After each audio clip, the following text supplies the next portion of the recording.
Hoje nós vamos ver alguns gêneros textuais, que são a resenha, biografia, reportagem e relatório. De uma forma resumida, vamos ver as características desses gêneros textuais e um desses vocês irão produzir. Estou começando com a resenha. A resenha, resumidamente, é um texto onde você vai descrever algo que você leu, o que você assistiu, o que você viu, e também, ao final, apresentar a sua opinião. Então, sempre que eu pedir uma resenha, vai ser uma resenha crítica. Por exemplo, você leu um conto. Agora escreva a resenha desse conto. Você vai escrever um texto que tem um resumo, explicando como é essa história, para quem não leu o conto, e também a sua opinião sobre esse conto. Vamos ver um exemplo. Pode ser feita uma resenha de um filme. Observe a imagem ao lado. O que você sabe sobre esse personagem? Se é o Homem-Aranha, né? Você já deve ter assistido ao filme do Homem-Aranha. E é possível você assistir a um filme e elaborar uma resenha dele, um texto que conte, mostrando para outra pessoa alguns detalhes desse filme, com spoiler ou não, e dando sua opinião, se vale a pena ou não assistir a esse filme. Agora vamos ler um texto sobre esse filme. O tão esperado dia chegou. Homem-Aranha, o longa que dá vida a um dos mais adorados heróis dos quadrinhos, finalmente chega às telonas brasileiras, prometendo ser um arrasa-quarteirão, como foi nos Estados Unidos. O Homem-Aranha arrebanhou uma verdadeira legião de fãs no mundo todo, de todas as idades e nacionalidades. Isso porque o personagem, criado por Stan Lee em 1962, é muito mais humano do que os outros. Esse texto pode convencer o leitor a ver o filme Homem-Aranha? Por que você acha que ele pode convencer um leitor? O texto que você leu é uma resenha crítica. Nele estão expressas a opinião de críticos sobre uma peça, um livro, um filme ou outras produções culturais. Então, a resenha crítica, ela vai dar esse juízo de valor, essa opinião sobre uma obra artística, e ela pode incentivar uma pessoa a assistir esse filme, a ler a tal livro, ou não, ou pode falar que não vale a pena. Como a resenha é feita? A resenha de um romance, por exemplo, informa os nomes do autor, da obra, da editora e o número de páginas. Em seguida, faz um pequeno resumo da história, sem fornecer ao leitor a resolução do conflito. Por fim, o resenhista analisa e avalia a obra expressando o seu ponto de vista. Então, por exemplo, vamos dizer que eu li um romance, esse aqui, Cai o Pano, de Agatha Christie. Então, isso aqui é um romance policial. Eu posso escrever, explicar quantas páginas tem, quem é a autora, como é o estilo dela. Ela escreve livros policiais. Ela escreve de uma forma em que o leitor fica interessado em pesquisar, junto com o detetive, como foi que aconteceu tal crime. É interessante de ler? Para quem é interessante? Eu indico ou não indico? E também é muito importante não revelar o final da história, porque vai ser um grande spoiler.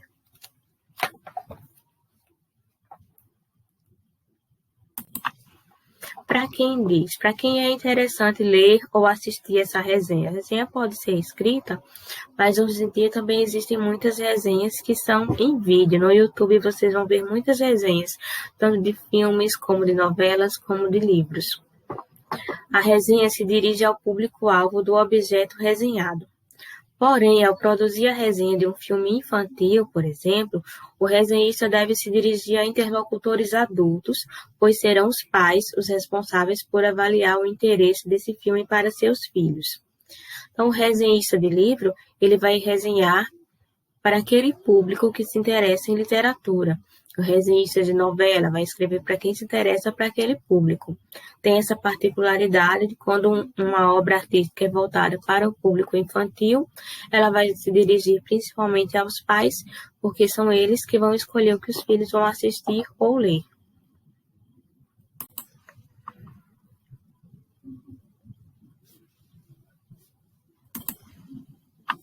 O próximo gênero textual que nós vamos ver é a biografia. A biografia é um texto, como o nome já diz, bio-vida. Então, ele é a história de vida de uma pessoa.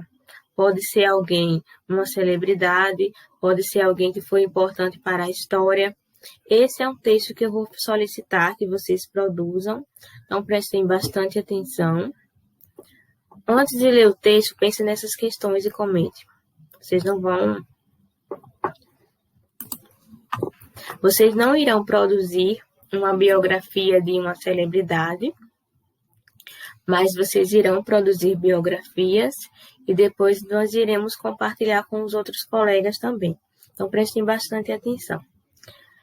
Vamos ver esse personagem que está aí ilustrado. Você sabe o que foi o cangaço e em que região do Brasil ele ocorreu? O que você gostaria de saber sobre a vida de Virgulino Ferreira da Silva? Então, quando você tem interesse de saber sobre alguém que foi importante para a história, uma celebridade, o texto que você vai procurar é uma biografia. Pode ser um livro inteiro falando sobre essa pessoa detalhadamente, ou pode ser uma página na internet que fala de uma forma mais resumida. Mas sempre vai ser uma biografia que você vai procurar para saber sobre algum personagem. Tanto que você precise estudar alguma personalidade, que você precise estudar, ou que você tem interesse pessoal em saber sobre como foi a vida dessa pessoa. Então, aqui está um exemplo de uma biografia do jeito que ela é apresentada em algumas páginas da internet, ou seja, de uma forma mais resumida, sem grandes detalhes. Em 1922, passou a comandar um bando de cangaceiros. Em 1923, seu bando efetuou assalto à casa da baronesa de Água Branca. Em junho de 1927, Lampião comandou seus homens na fracassada tentativa de tomar a cidade de Mossoró.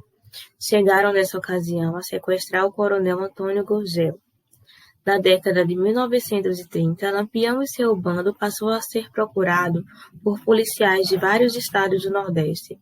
O bando passou a viver de saques de fazendas e doações forçadas de comerciantes. Em 1930, conheceu Dona Déia Maria Bonita, que ingressou no bando, tornando-se mulher de Lampião.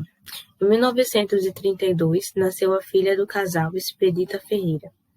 Em 27 de julho de 1938, Lampião e vários cangaceiros do bando estavam na fazenda Angicos, sertão de Sergipe, quando foram mortos por policiais da volante do tenente João Bezerra. Então, essa biografia daí é bem curtinha, com a cronologia da vida dele, apenas com os fatos, mas existem outras biografias que são bem mais detalhadas e vão contar esses mesmos fatos de uma forma mais explicada, com mais detalhes, com mais personagens, com tudo explicadinho do que aconteceu na vida dele. Então, o que tem que ter em uma biografia? Ela vai ter quando essa pessoa nasceu, alguns detalhes sobre a família dessa pessoa, e aí o desenvolvimento da vida dela e principalmente quais foram as suas realizações mais importantes. Aqui temos mais detalhes sobre a biografia de Virgulino Ferreira da Silva, como ele era conhecido, onde foi que ele nasceu, onde ele faleceu, e alguns detalhes sobre a família. Nasceu numa família de classe média baixa. Trabalhou com o pai na infância e parte da adolescência, cuidando do gado. Então, essa biografia vai, cronologicamente, contando os detalhes da vida. A biografia é redigida na terceira pessoa, porque você está falando sobre outra pessoa. É predominante o uso de verbos no pretérito perfeito, pois é algo que aconteceu no passado, esse verbo. Ele nasceu. Então, os verbos estão principalmente no pretérito perfeito. Ele nasceu, ele trabalhou, ele conheceu, casou. A biografia depende do fim a que se destina. Pode ter formas muito distintas que vão da simples nota biográfica a um livro, como eu falei antes. O biógrafo, ou seja, a pessoa que escreve essa biografia, Deve utilizar uma linguagem formal, padrão, para que seja entendida por todas as pessoas que vão ler.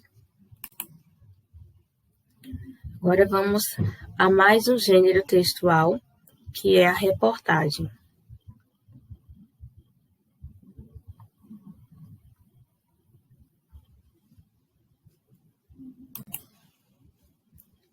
Vejamos essa reportagem. Nós estamos vendo aí uma rua em situação precária, não tem saneamento básico, as casas mostram que é um ambiente bem humilde e algo que provavelmente é fruto do descaso dos políticos, né?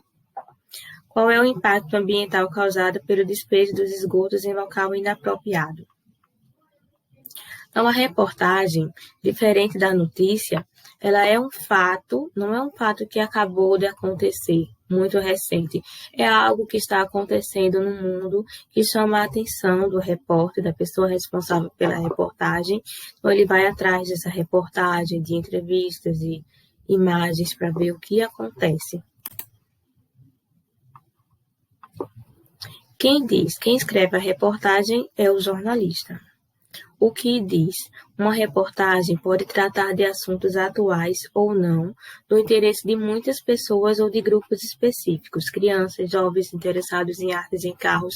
Então, esse jornalista, esse repórter, ele tem essa questão de ser um observador, de observar algo que seja de interesse de muitas pessoas, que seja importante para fazer essa reportagem. Como ele escreve essa reportagem? Tem algumas coisas que são incomuns com a notícia, que nós já vimos, mas alguns detalhes são diferentes. Então, vamos ver. Usando linguagem verbal e não verbal, ou seja, a linguagem verbal é o texto em si, e não verbal são as fotos, mapas, esquemas, gráficos. E seguindo essa estrutura, começa com o título ou manchete, em seguida vem o olho, depois o lead, parágrafo inicial que responde as perguntas. O lead é como se fosse um resumo, tem as perguntas quem, o que, onde, como e por quê. Na sequência, o repórter dá informações ligadas ao lead e, por último, os detalhes. Primeiro os mais importantes, depois os secundários. Então, no lead vem um resumo e, em seguida, vem a reportagem com mais detalhes. O repórter tem de pesquisar sobre o assunto para escrever sobre ele, pois deve explicar ao leitor o que provoca o fato, quais suas consequências, qual a opinião das pessoas envolvidas com ele e de especialistas, e pode complementar o texto apresentando assuntos relacionados ao tema principal. Então, ele vai entrevistar pessoas envolvidas e é muito importante que entre essas pessoas envolvidas, ele pesquise também a opinião de especialistas, é aquele argumento de autoridade. Falar com especialistas que são as pessoas que mais entendem sobre o assunto para dar mais credibilidade à reportagem.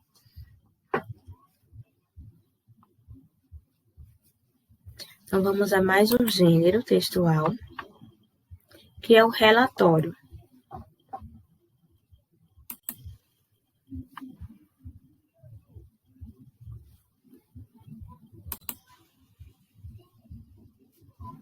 Um relatório. Em algumas circunstâncias relacionadas à nossa vivência, temos que relatar por escrito tudo o que ocorreu durante alguma atividade que realizamos. Então, por exemplo, a gente faz um seminário na sala de aula, uma turma apresenta o seminário e os outros que estão assistindo escrevem um relatório, ou seja, detalham o que assistiram, como foi a apresentação, como são os detalhes dessa apresentação.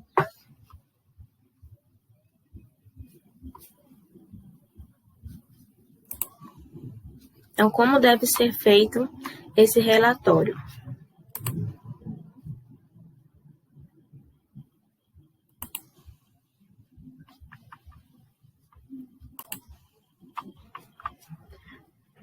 No começo do relatório, você vai utilizar informações como o objetivo do relatório, ou seja, para que esse relatório foi solicitado a você, o nome do professor que solicitou, o local onde se deu a observação e outros detalhes iniciais para que você apresente, mostre o que está acontecendo. Depois você vai explicar, ou seja, expor tudo o que aconteceu, tudo o que você observou, por exemplo, no seminário. Quem apresentou esse seminário? Como foi a apresentação? Como era o conteúdo? Você entendeu bem? Ficou bem explicitado esse conteúdo? Então, é para isso que vai servir o relatório.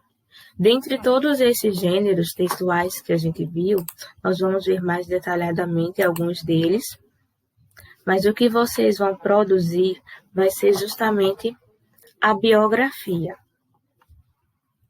Então, essa vai ser a atividade que vocês vão realizar hoje. Escreva a biografia de alguém de sua família e lembre-se de empregar as características vistas. Quais são as características? Você vai dizer quem é a pessoa, quando nasceu, os detalhes da vida, porque é importante falar sobre essa pessoa. Talvez, se você não quiser entrevistar alguém que mora na sua casa, pode ser um vizinho, alguém importante do seu bairro, que você possa se aproximar com todos os cuidados, com máscara, todos os cuidados. E aí você vai fazer umas perguntas para ele, mas você não vai escrever uma entrevista, você vai escrever uma biografia. Então, esse texto vai estar em terceira pessoa. Não vai ser não vai conter as falas daquela pessoa, e sim o que você conseguiu descobrir sobre ela. Quando ela nasceu, como foi a infância, como era a família, os pais dela, onde ela estudou, como era a escola, ela era uma boa aluna ou não, em que área ela se destacava, qual era a área mais importante para ela, que ela mais gostava de estudar.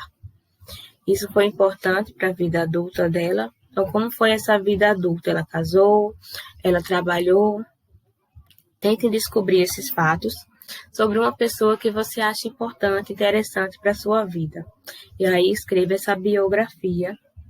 Pode escrever no seu próprio caderno e me mandar as imagens.